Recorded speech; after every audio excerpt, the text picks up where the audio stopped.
આમ તો એવું નથી હો કે શેર બજારની અંદર રોકાણ કરનારા લોકો જો ગોથે ચડતા હોય, ગોથે તો વૈજ્ઞાનિકો ચડી જાય છે. એનું પણ તમને એક એક્ઝામ્પલ આપું. આ બ્રહ્માંડ વિશેના ખ્યાલોની જ્યારે શરૂઆત થઈ તો પહેલી શરૂઆત કોણે કરી હતી? ટોલોમીએ. ટોલોમી નામના વૈજ્ઞાનિકે એવી જાણકારી આપી કે પૃથ્વી છે ને સ્થિર છે અને સૂર્ય અને અન્ય ગ્રહો અને બધા કોની આજુબાજુ ફરી રહ્યા છે? પૃથ્વીની આજુબાજુમાં. હવે એ વાતને પડકાર ફેંકનાર વૈજ્ઞાનિક હતા નિકોલસ કોપરનિક્સ. હવે નિકોલસ કોપરનિક્સે પાછો ઊંધો પડકાર ફેંક્યો. એણે શું પડકાર આપ્યો? ભાઈ સૂર્ય છે એ સ્થિર અને બધા ગ્રહો સૂર્યની આજુબાજુમાં ફરી ગયા.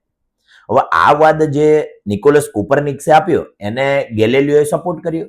હવે વૈજ્ઞાનિકોનો સપોર્ટ થાય એટલે તમે સમજો કે બહુ મોટી વાત કહેવાય. ત્યાર પછી જોન અબ્રાહમના નાના ભાઈ જોન કેપ્લર એણે એન્ટ્રી લીધી. એણે તો પાછું એવું જણાવ્યું કે જે ગ્રહો છે ને એ પૃથ્વીની આજુબાજુ લંબ વર્તુળાકારે ગતિ કરી રહ્યા છે. ઓકે, સાથે સાથે હજી આ બધું નથી પત્યું ત્યાં તો ધીમે કરીને આઈન્સ્ટાઈન ભાઈ એન્ટ્રી મારી અને એણે સાપેક્ષવાદનો સિદ્ધાંત આપ્યો. સાપેક્ષવાદના સિદ્ધાંત અનુસાર એણે એવી જાણકારી આપી બ્રહ્માંડના સેન્ટરમાં કશું છે જ નહીં, મતલબ દેખીતું કેન્દ્ર તો છે જ નહીં.